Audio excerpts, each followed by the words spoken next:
ऐसी कहानियां आपने सुनी होंगी कि किसी गांव में किसी व्यक्ति को सपना आया। सपने में देवी ने कहा कि फलाने स्थान पर खुदाई करो, वहां पर मैं प्रकट होंगी। जब खुदाई की गई तो धरती के अंदर देवी की एक मूर्ति पाई गई। ऐसी कथाएं भी हैं कि किसी स्थान पर गायों के थन से स्वयं दूध निकलने लगता था और जब वहां धरती खोदी गई तो शिवलिंग पाया गया।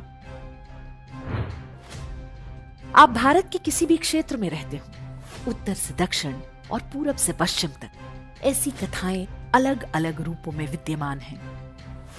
लेकिन इनका सत्य क्या है? वास्तव में ये कथाएं भारतीय समाज के अवचेतन मस्तिष्क की झलक हैं, एक सामूहिक स्मृति अपनी विरासत की।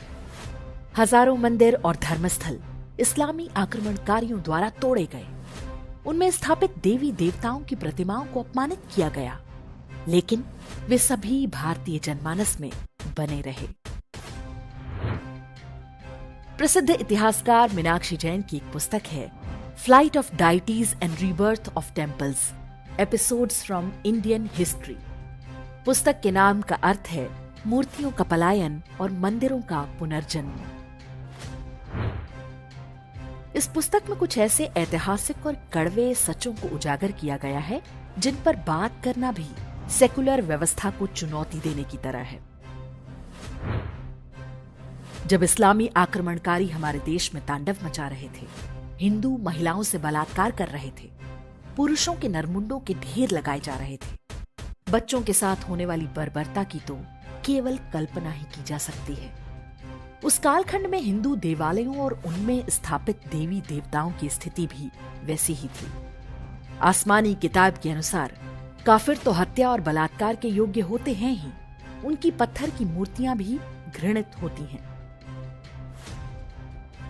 इस्लामी बर्बरता से बचाने के लिए हमारे पूर्वजों ने घर की मूर्तियों को अलग अलग स्थानों पर भूमि खोदकर दबा दिया ताकि वे इस्लामी सिपाहियों के हाथों में न पड़ जाएं और उन्हें खंडित न कर दिया जाए।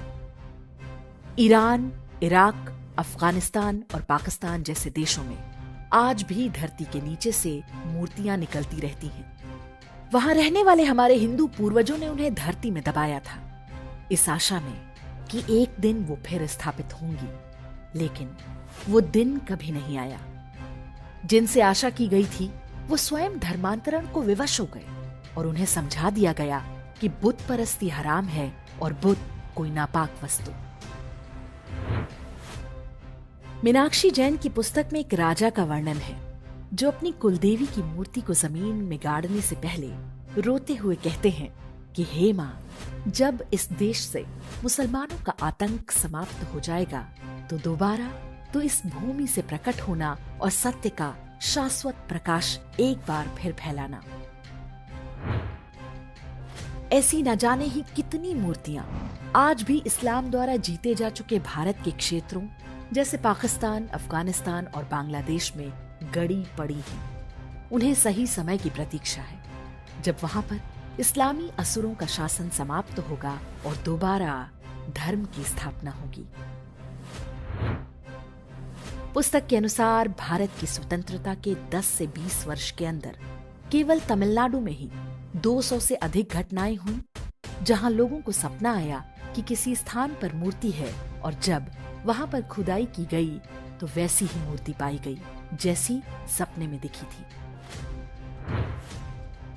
कोई चाहे तो इसे अंधविश्वास कह सकता है, लेकिन मनोवैज्ञानिक आसानी से समझ सकते हैं कि ये भारतीय समाज का अवचेतन है जो अपने अतीत को आज भी भूल नहीं पाया है।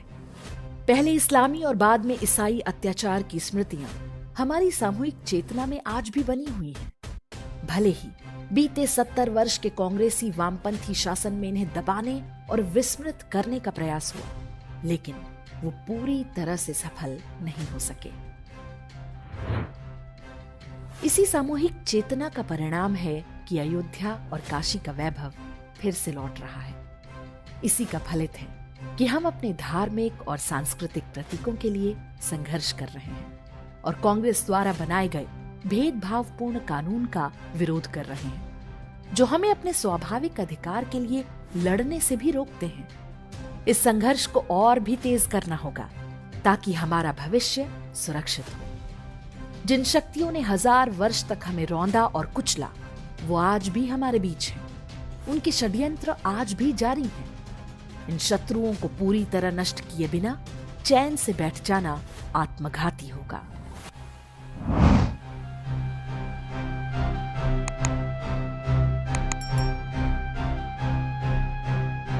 इंडेक्स ऑनलाइन के वीडियो समाज को समर्पित हैं। आप इनको डाउनलोड करके जैसे चाहे वैसे प्रयोग कर सकते हैं। चाहे तो आप हमारे टेलीग्राम चैनल से जुड़ सकते हैं। वहां सारे नए पुराने वीडियो आपको मिल जाएंगे। हमारे सोशल मीडिया लिंक हर वीडियो के डिस्क्रिप्शन में होते हैं। हमारा एकमात्र उद्देश्य हिंदू समाज को जागृत और एकजुट करना है। इसमें सहभागी बने। धन्यवाद।